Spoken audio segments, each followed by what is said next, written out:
looks like I'm not on screen. We're good? All right. Welcome back to Faith Family United Church of Christ Bible Study. We are going through a series called Bible Study 101. We are in the New Testament, and believe it or not, this is the very last book that we're going to do in this series. What we've done is we went through each and every book of the Bible, hit the highlights and what's in them, so we could just get an idea of what the Bible looks like going from cover to cover. And we are now in Revelation. After this, we'll probably pick up on a gospel, and we'll study a gospel, and then maybe do Acts to get an understanding of where the church came from. But today we're in Revelation. I just want to point that out. It's Revelation, not Revelations. There's no S. It's the Revelation of John. And I don't have my clicker. Let me get my clicker. Hold on. Okay, so as we've been doing, here we go. There we go. Revelation, the date, the author, and the recipients. The date is, the author, excuse me, is John the Apostle, and we see that in Mark. This is the son of Zebedee. This is the same as the tradition holds, that the author is the author of all three letters of John, 1st, 2nd, 3rd John, and also the Gospel of John. So, Gospel of John, the letters of John, and the Revelation of John, all written by the same person. This is probably also one of the elders in the church at Jerusalem. When Paul talks about going to Jerusalem and confronting Peter and the other apostles, he was probably one of the elders there. Best estimated time is near the end of Nero's reign. Nero, of course, the Caesar of Rome, between 54 and 68. Early in the 60s, there was a big persecution of Christians and Jews. And as a matter of fact, you know the story of Nero supposedly playing his violin while Rome burned. What happened there is there was quote-unquote riots. And they think that Nero's guards actually went in and they started this fire trying to drive the Jews and the Christians out. And then Nero found the scapegoat in the Christians and blamed it on them. So, but nothing like that ever happens. You know, no government or anything like that ever happens. No violin? No, yeah, no violins, but blaming it on other people. Here you go. Thank you. And I got something for you. That's the transcripts from last week. Sorry I'm late. No, it's okay. We just went through that John was the same John that wrote the Gospel, and the letters is the one that wrote the Revelation. Probably in the time of Nero, a lot of the stuff that is written about, it kind of reflects on Nero and the stuff that he was doing. Some scholars want to say it's after Nero. It was during Domitian, which was a little bit later. And of course, we know that John died in the 90s, the late 90s. He was a prisoner, and it says that in the Revelation. He's a prisoner at Patmos, which is a little island in the Mediterranean, just off the coast of Turkey, not far from Ephesus, which is one of the books, or one of the churches that he writes to. Now, most scholars date the book about 95, so it's a little bit later. So anyway, you get that idea. But I kind of think that it's either Nero or Domitian, because of the fact that he talks about the beasts. And I think that these are the two people that he's talking about when he talks about the beast. 1072 there, Wesley. Oh, 1072. Okay, so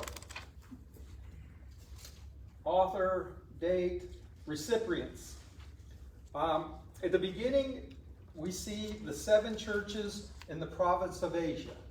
And there they are. Pergamon,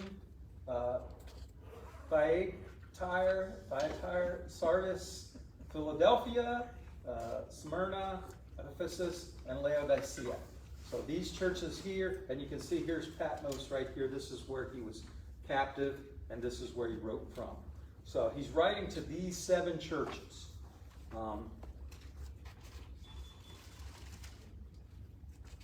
And of course, this is all Turkey now. So just give you an idea of where it is and who he's writing to. We used to call it Asia Minor. Asia Minor. Mm-hmm. Province of Asia. Here's something interesting. This area right here, this is retired Roman soldier land. And that's where you get the idea of the city of Philadelphia, the city of brotherly love, is because they were brothers in arms, and they went and they settled in that area. Interesting, huh? A lot of the ex-Romans soldiers were given land for being soldiers. Kind of like if you see the movie, what was the movie? We didn't get that. Yeah, I know. You got the GI Bill and your GI loan, mortgage loan, whatever it is called. Oh, yeah, the yellow thing. Yeah, there you go. But yeah, they would give them land, and of course they put them out here near the frontier, and so now if you're going to come and attack Rome, you're going to have to go through these ex-soldiers first. They're not stupid. Yeah. What's the movie Gladiator? Yeah. When he leaves, he goes back to his fields. That's kind of the idea. So, okay. If they live that long. Yeah. The purpose, John writes to encourage the faithful to resist the demands of the emperor worship. Now this emperor worship, you kind of see it coming back in several times throughout the book of the Revelation of John. He talks about the beast and how they idolatry, and even uses the language of the prophets in adultery. How in the prophets it talks about the people of Israel, when they went and worshipped other gods, that was considered adultery towards God. So because the people of God are supposed to be like God's bride. And so for them to go and to look for another god or to worship another god is a form of adultery. And he uses, and John uses it here in Revelation as well. Okay. So, maybe. So, now before we go any further, the Revelation of John is unique to all of the Bible. Okay? It's prophecy. And you see that in the first, the first three or four chapters, because he's writing to these churches and he's telling them, you've done this and you're doing this now, stop doing that. Because this is what's going to happen to you. So the first couple chapters is like that. So it's prophecy. It's revelation in the fact that it's something that John was given a vision of. So he had this vision and he wrote down what he saw. And that's a revelation. Okay? Kind of like what we see in the book of Daniel. So if there's anything close to this revelation, it's the book of Daniel. Okay? Because prophecy, revelation, he saw vision, and it's also apocalyptic, meaning it points to the end of everything. So, with those three things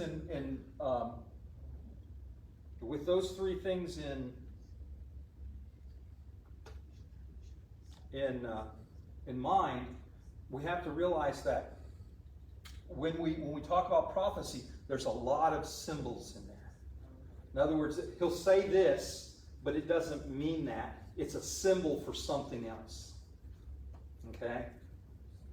Revelation is very hard to interpret because of that. So what about And it's these- also apocalyptic in nature, which means it's talking about the end of time. Okay? When we talk about apocalyptic, there was this idea, and this is what happened when Jesus came. They were expecting the end of time when Jesus came. God's wrath was going to come upon everybody. God's people were going to take over the world and be taken in with God. And so, and kind of happened because Jesus set history on its head. But it didn't end everything there. It was just the beginning. And so, when we talk about apocalyptic, it usually means this is a time when things are going to be not like they used to be. It's going to be new. It's going to be different. And most of the time, we talk about the end of the world. So when we talk about apocalyptic, it's kind of the end of the world. Okay. So, and I already said it uses visions. It's difficult for Western mind to understand, especially if we are not up to date on our understanding of the history of that time.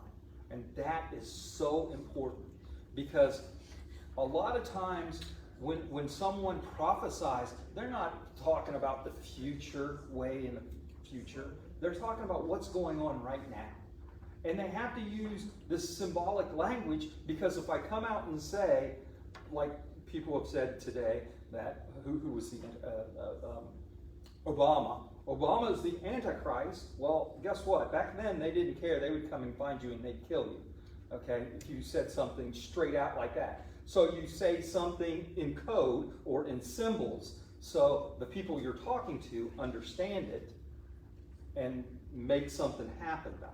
And that's what prophets of old did. They challenged the status quo of those in authority. If they were oppressive, they told them, hey, they're oppressive. And if you go back and you look back into the prophets, you see a lot of the prophets got in trouble with the government and the king because they wanted to come and, hey, you can't talk bad about me. And that's one of the things that Jesus says, you know, Jerusalem, Jerusalem, you who have killed the prophets. So you get this idea that being a prophet was not something that you look for a long life in, because you pointed out the social injustices around you and you called people to change. So, with that idea, I want to plug my book here, not my book. This is a professor that I studied under in seminary. He wrote a book and it's called Walking in the Prophetic Tradition. And basically, what he says is that we can all be prophets if we point out social injustices and to try to do something about it, change about it. That's kind of like what we do. And that's kind of like what Jesus did. Jesus said, you know, people are being oppressed. A lot of people say Jesus was the first social justice warrior, but I don't think that was. I think the prophets have been doing that for a long time before Jesus come around. But that's what this book is talking about. And we have prophets today. And I have to share this with you.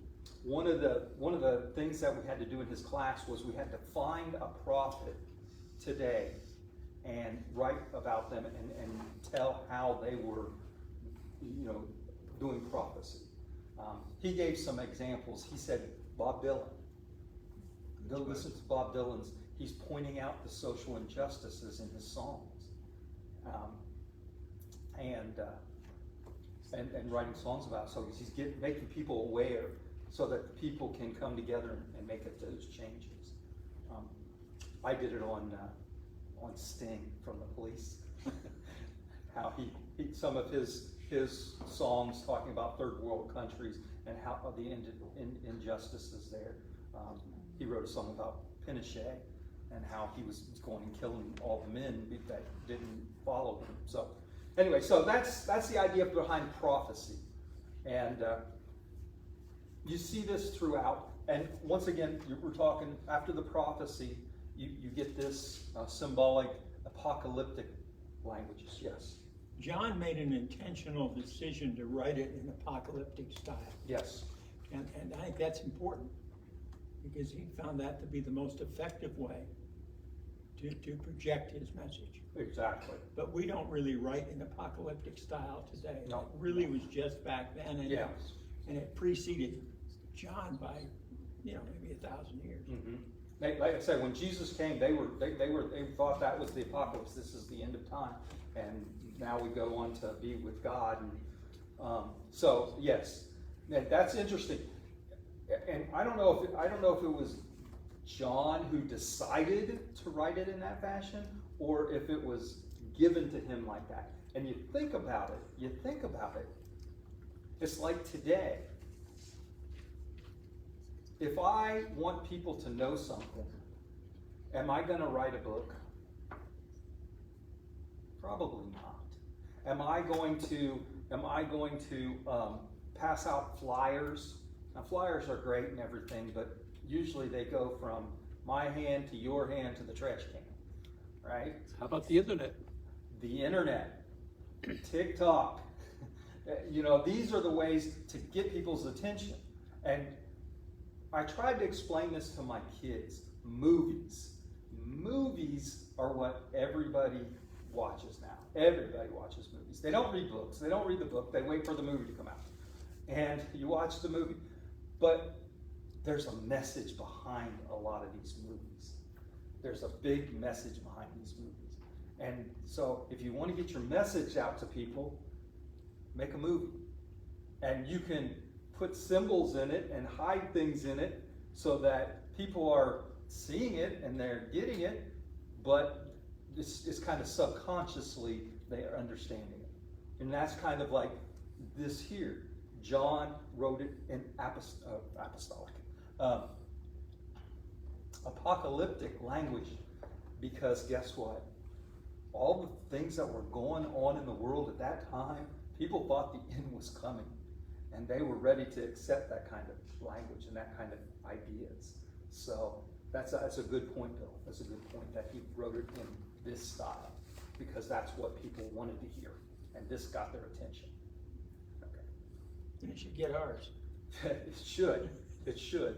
Because what's the saying? If you don't learn history, you're bound to repeat it. And you can go through history. Here it is again. 20 years later, we're doing the same thing. 30 years later, we're doing the same thing.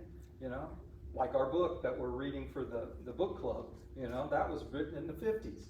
And yet, we're going through the same things today. So, okay. So the important thing that I want to say is having to understand the history. So understanding the history at the time that he wrote this is going to help us to understand what he's talking about. Okay. And I'm going to give you one example, and then we'll talk about what you think about Revelation, because it's very broad, and it's very intense, and it takes a lot of study to understand. And I'll give you an example of understanding the history and how to interpret that for the time that it was written. Okay, so the mark of the beast. What is the mark of the beast? I was about to ask you that. What is the mark of the beast? 666. It says it's going to be on your right hand. What's that 66 type thing? Or? 666. Yeah. Yeah. Maybe. Maybe. Well, it says that. If you turn to chapter, 13. Appropriate number. Yeah, 13 and verse 18.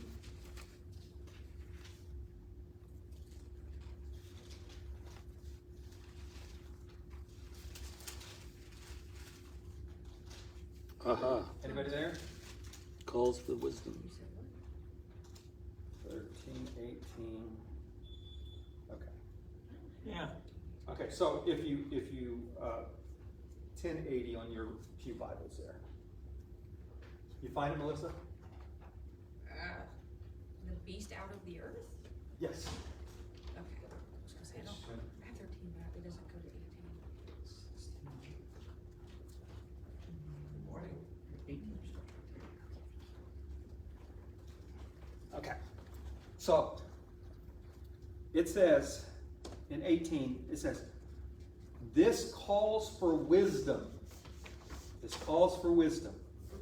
If anyone has insight, let him calculate the number of the beast, for it is man's number, or it is a man's number. His number is 666, or 666, is what the Greek says. So, what does that mean? Well, he gave you the clues right there. Use your wisdom and calculate the number. Now, here's an interesting thing. Later, there becomes two versions of this. You have the Greek understanding and you have a Latin understanding. In the Greek understanding, the number is 6,066. In the Latin understanding, and these are documented old transcripts, what do you call them? Codex. Commentaries. Yeah, no, the actual Greek papyrus, okay? So one of them is in Greek, and it says 6,000 or 666. The Latin says 6,000 or 6, wow, I don't want to go to 6,000. 616. Now what is the difference? Yes. The difference is who they're talking about. It's the same person. But guess what? The Greek spelling and the Latin spelling is going to be different. And so they're going to get a different number. So the later version, which the Bible being translated from the Greek into Latin, gives you the number 616. And who is it talking about? Well, let's talk about this. See, here it's called gematria. A gematria is a numeric encoding using the sums of the numerical values of the letters. Okay, so the letters for Nero Caesar, you take Nero Caesar, the Greek, and you would come up with Neuron Kaiser. Okay, that's the Greek. You notice what's missing? Vowels. John was a Hebrew. And if you take the Hebrew letters, there's no vowels. So you get those numbers. Okay. Now, bear with me. How do you get the number? How do you get the number? You get the number because each one of the Hebrew letters is given a value. And this is back then as well. As a matter of fact, when I was learning Hebrew, they gave us the numbers, how the numbers, but the numbers way back then, they didn't count like they do today. They gave them values like that, 1 through 10, and then 20 to going on. So, if you take Neuron Kaiser, and this is the Greek letters, you get these letters. So you take and you place these 50 plus 6 plus 200 plus 50 plus 100 plus 60 plus 200. Anybody want to take a guess what that adds up to? 666. 666. Wow. Interesting, huh? Why have I never heard that? Why have I never 666. heard that? And so you can see. Now, who would understand that? The people that he's writing to. The people that he's writing to would have understood this. And that's why he says, calculate the number of the beast. Okay? So he's calling Nero the beast. Discreetly. Yes, discreetly. Don't want to come right out and say it. And you think about it, what's he writing to the churches about? emperor worship. How they were worshiping the beast. What happened back then? How did you pay for things? Coins with Caesar's name on it. Caesar's name on it. The mark of the beast is in your right hand when you Pay the bill. And it even says that, it says, the poor, the rich, the free, the slave will receive the mark upon their right hand or on their forehead, so that no one could buy or sell unless he had the mark. Okay. So, when you see things like that, and you can understand what that prophecy is about. So, all these ideas that, oh, he's talking about today, he's talking about President Obama, or he's talking about, what's going on over here. Yeah. I say President Obama because I've heard that so Oh, many yes. times in the past, so that he was the awful. Antichrist. But you can see we don't have to do that if we understand the history back then and we understand this symbolism. Now, a lot of times in the book of Revelation, he'll say something and he says, this is what that means. Was there a mark for doing commerce? Just the coin. Just the coins. It wasn't a literal mark. I used to do a thing where I used to joke around and how everybody had, and this was a joke. This was me being satirical about this idea of the mark of the beast. Okay, see, I have the mark of the beast on my left hand. Okay, so you start at the beginning. You start at the beginning, right? What happened to Adam and Eve? They got kicked out of the garden. Why? Because they bit the Apple. The apple. The apple.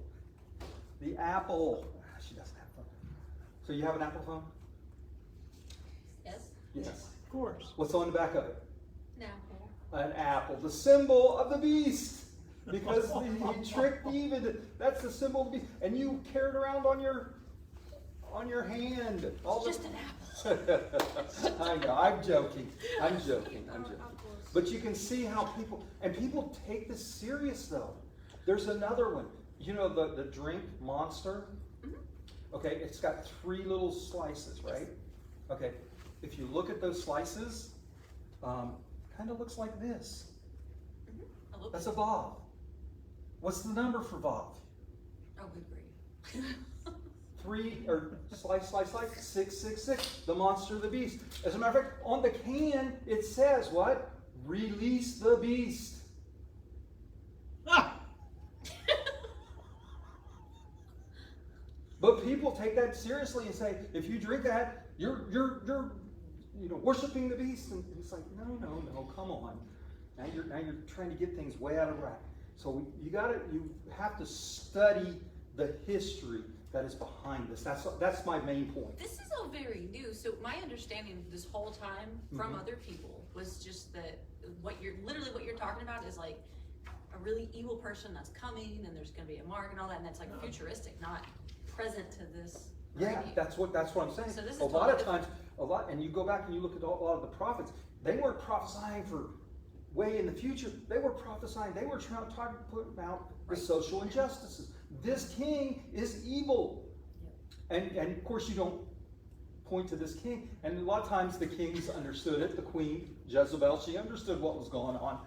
And Elijah had to flee. He had to hide from them. Other prophets the same way. And a lot of prophets were killed for pointing out this stuff. And anyway, go ahead. I think it's important that John was writing with metaphors that were understood Mhm. contemporarily to him. Yes. The people reading this would understand what he was saying. It would kind of like Voltaire, I think, in the French Revolution. He wrote some stuff that people understood, but we read it now, we're like, eh. But they understood that he was being very satirical about the government and the way that the system worked. And so, to understand the history is probably the most important thing before you start trying to understand the book of Revelation. Now, what I always say, I wish they wouldn't have put the book of Revelation at the end. I like it. Because it says at the end of Revelation, if anybody adds to or takes from this book, and they want to say the whole Bible, no, it's talking about his revelation, adding to or taking from his revelation. So I wish they would have put it maybe in front of John's letters or something like that, but it is what it is. Go ahead. I think it's the perfect bookend. Bookend. Bookend. You've That's got true. Genesis here, you've got Revelation. The beginning and the end. Beginning and the end. Yeah, and I think that's why they did it too, because in it several times it says he says, I am the beginning, I'm the Alpha and the Omega, the beginning and the end. And so he was there in the beginning, he's there in the end. Any other questions or comments about Revelation? I thought it was a book about the end of times. In a way it is. So And that's confused. how he got, and that's how, like Bill was saying, he purposely did the apocalyptic writing. He wrote it in that style to get people's attention, to say, hey, this is going to happen, whether you want it to or not. The end is going to come, and you can either be with God or you can be against God. That basically. One other thing, we don't usually teach Revelation. It's not, you have explained to me with this numerical thing today, something I should have learned 30 years ago, 40 years ago. I didn't. It was never preached. We don't take the book of Revelation from the pulpit as seriously as we should, because it is the Word of God, but you have to read it out loud. I said that right at the beginning. You cannot read it silently. You have to sit in your room with your book in front of you and read it out loud to yourself, and you get a whole different meaning out of it. I agree. That's how it's intended to be read. Yes. Would you explain something to me? A lot of these churches, I won't mention the one starting with the letter B, they interpret something, You're talking about those people. I won't mention who. called the rapture. They come up with one expression, let's say the beast or whatever, and they pound it and pound it. They have no concept that everybody back then was wearing sandals instead of high-heeled shoes. They had no concept of no air conditioning and deserts and whatever. They had no concept of this. And yet they'll take that one thing, and 2023 they're pounding. What's wrong with these people? You know? And what happened was there was this idea, and it wasn't at the beginning. Cindy, go ahead. It wasn't at the beginning of Christianity, but long after, this idea of a tribulation. There's going to be a time of tribulation, and there's going to be a time when God's going to come back. He's going to take people up to heaven with him, and then there's going to be tribulation. And they call it premillennial, postmillennial, all millennial, pan millennial. I like pan millennial because it's like it all pan out in the end.